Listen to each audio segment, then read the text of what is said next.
All right. It's important to know where we've come from so we know where we're going, right? So this is a 1.5 year picture of the Dow Jones Industrial Average. And March 9th was the big savior day.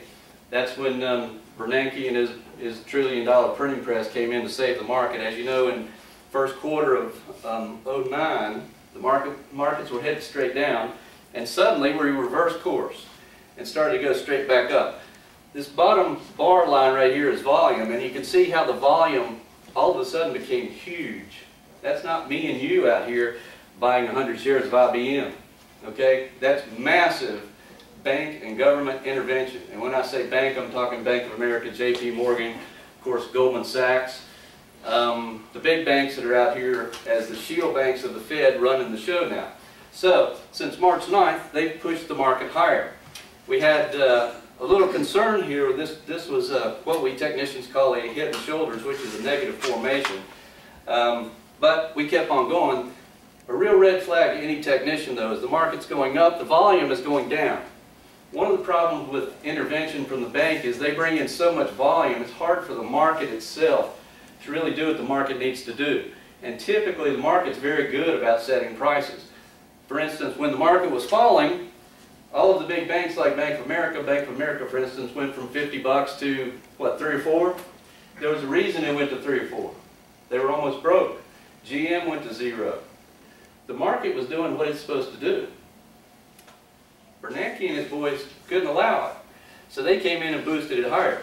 That's why I've got the kitchen sink right here. Because they threw everything at this market to boost it back up. And I'm going to show you how that's worked out over time. But again, bear in mind, this is a big red flag. Market going up, volume going down. Okay? Now, we've got to understand all of the influences in the market. Now, one of the things I've got up here is why is Pluto no longer a planet? Why do I bring this up? Because one of the big influences in the market you may have heard of Fibonacci numbers. Elliott Wave is built on Fibonacci numbers. Fibonacci was a mathematician, and he started to realize how the universe was put together. And he came up with a number sequence, and everything is based on what he called the golden ratio of 62%. So if you start with number 3, 3, 5, 8, 13, 21, 34, 55, and so on, these are Fibonacci numbers. Each number is the previous number times 1.62.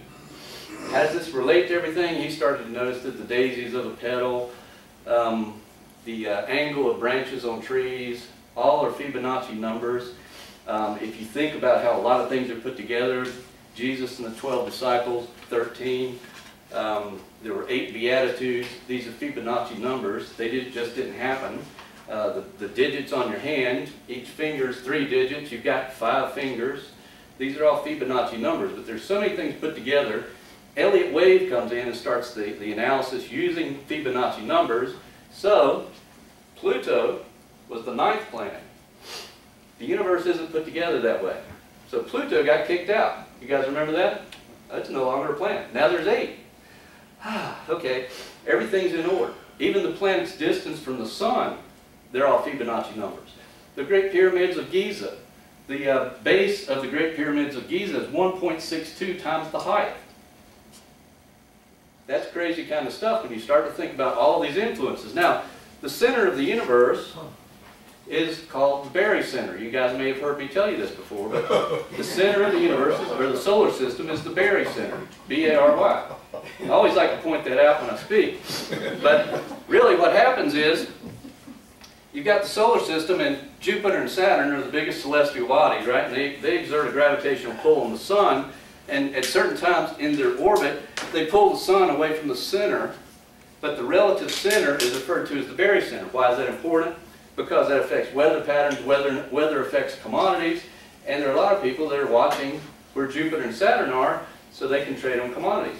I just want you to know there's all these influences in the market. And there's no way you're getting all these influences if you're just watching television or whatnot. Okay? So just remember the center of the universe is the barycenter. A lot of influences, but I'm right in the middle. Okay?